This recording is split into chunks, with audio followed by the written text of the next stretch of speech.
நீங்க தான் வேலை செய்யுங்க, உங்களால என்ன பண்ண முடியும்? மண்ணாட்சி நடந்துருக்காங்க. அப்படி ஜனங்களை எடுக்கிறாங்க. அந்த லேடி நைட்டு 7 மணிக்கு இறந்த பகுதியில் கட்டிடுறாங்க. அங்க பொதுநல வழக்குல கொஞ்சம் பொதுநலவாதிகளாம் போய் உள்ள கொண்டு அளந்து பாக்குறப்போ பேரூராட்சி நிர்வாகங்கள் என்ன இன்னைக்கு சொல்றாங்கன்னா, நான் 50 பேர்த்த கூட்டிட்டு போய் வேலை தூக்குப்பாயில் கிடங்க நியாயமான கோரிக்கீங்க, அதே மாதிரி குப்பை கொட்டிங்க. அந்த யாருக்கு போடுறாங்கன்னா டிஸ்ட்ரிக்ட் கலெக்டருக்கு போடுறாங்க. உறுதியானது இல்லை, அதை அப்பீல் பண்ணலாம். அதுக்கு கூட ஒரு அவகாசம் கொடுக்காம அந்த பேரூராட்சி நிர்வாகம் உடனடியாக அடுத்த நாள் வேலையை துவங்குறாங்க.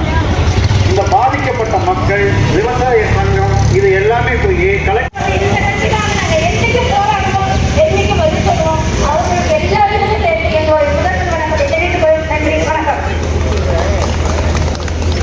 அடுத்தபடியாக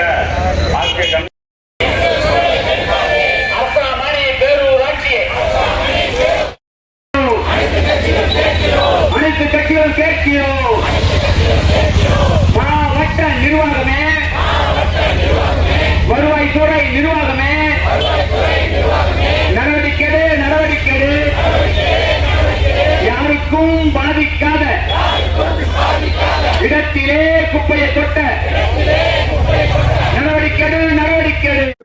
இன்றைய தினம் சங்ககிரி தாலுகா அரசராமணி பேரூராட்சியினுடைய குறுக்குப்பாறையூர் பகுதியில் அரசினுடைய வழிகாட்டுதல் நெறிமுறைகளுக்கு மாறாக விவசாய நிலங்கள், பொதுமக்கள் குடியிருக்கக்கூடிய இடங்களில் குப்பை கூளங்கள் கொட்டுவதோ அசுத்தப்படுத்துவதோ கூடாது என்று தெளிவான வழிகாட்டுதல் ஏற்கனவே வழங்கப்பட்டிருக்கிறது. அது மட்டுமல்ல, சுற்றுப்புற சூழல் துறை, மாசு கட்டுப்பாட்டு வாரியம் உள்ளிட்ட பல அமைப்புகள் இது மாதிரியான இடங்களில் குப்பைகளை கொட்டுவதற்கு ஏற்கனவே தடைகள் பல ஊர்களில், பல நகரங்களில் விதித்திருக்கின்றது. இதையெல்லாம் மீறி கடந்த 1 மாதத்திற்கு மேலாக திடக்கழிவு மேலாண்மை என்கின்ற பெயரால் அப்பகுதி மக்களினுடைய கடுமையான எதிர்ப்பிற்கு மீறி இன்றைக்கு அந்த பகுதியிலே அது கட்டுமான பணிகள் நடந்து கொண்டிருக்கின்றது. கடந்த 20 நாட்களாக தொடர்ச்சியாக அந்த பகுதியினுடைய பொதுமக்களும் விவசாயிகளும் காவல்துறையால் கைது செய்யப்படுவதும், இரவு விடுதலை செய்யப்படுவதும் என்று ஒருபுறம் நிகழ்ச்சியும், மறுபுறம் தொடர்ச்சியாக கட்டடத்தை கட்டக்கூடிய ஏற்பாட்டையும் மாவட்ட நிர்வாகம் செய்து கொண்டிருக்கின்றது.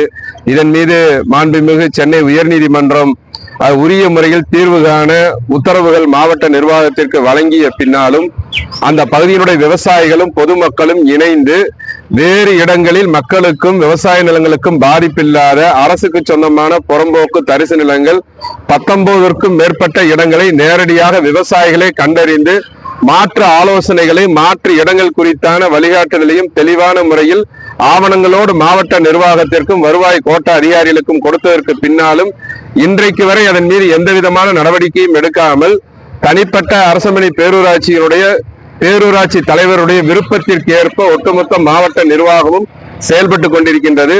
மார்க்சிஸ்ட் கட்சியினுடைய மாநில செயலாளர் மரியாதைக்குரிய சண்முகம் அவர்கள், உள்ளாட்சியினுடைய அமைச்சர் மரியாதைக்குரிய நேரு அவர்களிடமும், சம்பந்தப்பட்ட இந்த தொகுதியினுடைய நாடாளுமன்ற உறுப்பினர்களிடம் எங்களுடைய கட்சியின் மத்திய அகில இந்திய தலைவர்கள் பேசியதற்கு பின்னால் மாவட்ட நிர்வாகத்தோடு நாங்கள் பேசுகிறோம் என்று சொல்லிவிட்டு மறுபுறம் இந்த கட்டுமான பணிகளை செய்து கொண்டிருக்கிறார்கள். இதை ஏற்க முடியாது என்று இன்றைக்கு போராடக்கூடிய விவசாயிகளுக்கு, அந்த பகுதி பொதுமக்களுக்கு ஆதரவாக சங்ககிரி பகுதியில் இருக்கக்கூடிய அனைத்து அரசியல் இயக்கங்களின் சார்பில் இந்த போராட்டம் நடந்து கொண்டிருக்கின்றது. மாநில அரசையும் மாவட்ட நிர்வாகத்தையும் நாங்கள் கேட்டுக்கொள்ள விரும்புவது, உடனடியாக கட்டுமான பணிகளை நீங்கள் நிறுத்தி நடவடிக்கை எடுக்கவில்லை என்று சொன்னால், கடந்த காலங்களில் நீதிமன்ற வழிகாட்டுதல்களுக்கு மாறாக சுற்றுப்புற சூழல் துறை, மாசு கட்டுப்பாட்டு வாரியம் உள்ளிட்ட பொதுமக்களுக்கு இடையூறாக இருக்கக்கூடிய எந்த திட்டங்களாக இருந்தாலும், அது எவ்வளவு பெரிய செலவு பிடிக்கக்கூடிய திட்டங்கள் நிறைவேற்றப்பட்டிருந்தாலும் இறுதியில் அப்புறப்படுத்தப்பட்டதுதான் வரலாறு. ஆகவே மக்களுடைய வரி பணத்தை வீணடிக்காமல் இப்போதே இந்த திட்டத்தை நிறுத்தி மக்களுக்கு உதவி செய்வதற்கு தமிழ்நாடு அரசாங்கம் உரிய முறையில் முயற்சிகளை மேற்கொள்ள வேண்டும். இல்லை என்று சொன்னால் வரும் நாட்களில் இந்த போராட்டத்தை அனைத்து விதமான வடிவங்களிலும் மார்க்சிஸ்ட் கட்சி உள்ளிட்ட அனைத்து அரசியல் இயக்கங்களின் சார்பில் வலுவாக முன்னெடுப்போம் என்பதை தமிழ்நாடு அரசிற்கும் மாவட்ட நிர்வாகத்திற்கும் எச்சரிக்கையாக இந்த போராட்டத்தின் வாயிலாக தெரிவித்துக் கொள்கிறோம். துல்லியமாக தினசரி நடப்பு நிகழ்வுகளையும் கல்வி, விளையாட்டு, அரசியல், வாழ்க்கை முறை, மருத்துவம், தொழில்துறை, சினிமா, பொழுதுபோக்கு போன்ற பல்வேறு நிகழ்ச்சிகளையும் உடனுக்குடன் காண கேப்டன் டிவி மற்றும் கேப்டன் நியூஸ் சமூக வலைத்தள பக்கங்களோடு இணைந்திருங்கள். உங்கள் வணிகத்தை கேப்டன் டிவி மற்றும் கேப்டன் நியூஸில் விளம்பரத்தின் மூலம் மேம்படுத்த விருப்பமா? உடனே கீழே கொடுக்கப்படும் எண்ணிற்கு தொடர்பு கொள்ளுங்கள்.